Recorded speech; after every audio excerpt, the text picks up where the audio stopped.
Anin Buju Makare Benise Nishnakas Mikasito Dem. Hi, it's Jaime here, and we're back with part 3 in our 5-part mini-series about smudging. In this video, I will talk a little bit about where and when to smudge. So, as I had said in previous videos, I'm keeping the videos very short, and hopefully you'll have the chance to sit with a little bit of knowledge at a time and then come back and for the next video pick up a little bit more, and then you get to put it all together into practice. So to talk about where to smudge, it's pretty much anywhere we are that we're doing ceremony. That's where we will smudge. And that's also when we will smudge, is anytime we're going to be doing ceremony. That's kind of how we lead off. It's almost like calling the attention of the people, saying, here it is, we're going to get started now. And people kind of, you'll see it naturally when you kind of watch the room. When you say, okay, I'm going to come around with the smudge, 2 things will happen. People kind of get ready for the smudge to come around to actually participate in smudge. Or those people who have sensitivities or they prefer not to can take a step back. They don't have to explain themselves as to why they don't want to smudge. Maybe it's a personal preference. Maybe someone's on their moon time.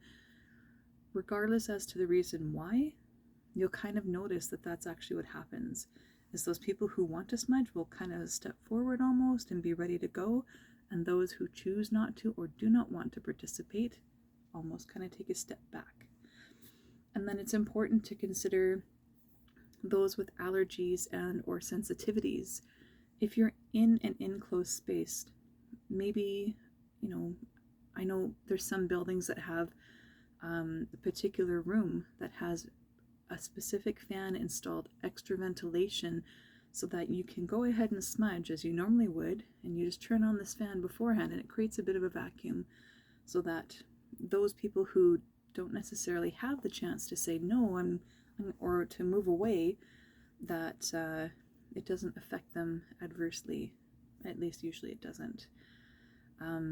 But to announce it, hey, I'm coming around with the smudge, be right there. It's almost like saying, hey, that's your cue. So that's a little bit about where. And another thing about when.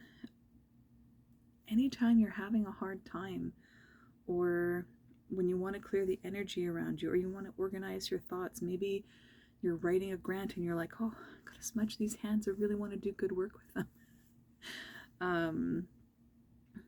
When to smudge, I often smudge myself before I start creating stuff. So before I start crafting, because I want to put my best energy forward when I'm going to put something together, especially if it's for somebody else. I try and make sure I'm in a very good place, that my heart isn't too heavy, that I'm not feeling too sad, because I feel like I will channel whatever I'm feeling at the time into whatever I'm creating at the time. And I want it to be good things. I want to put forth good energy, especially when I'm making something for somebody else. So I think that's all I'll share in this particular video. If you do want to make a comment or add to anything that I've discussed in this video, please go ahead and do so. I look forward to seeing you in ceremony, and come back for part 4.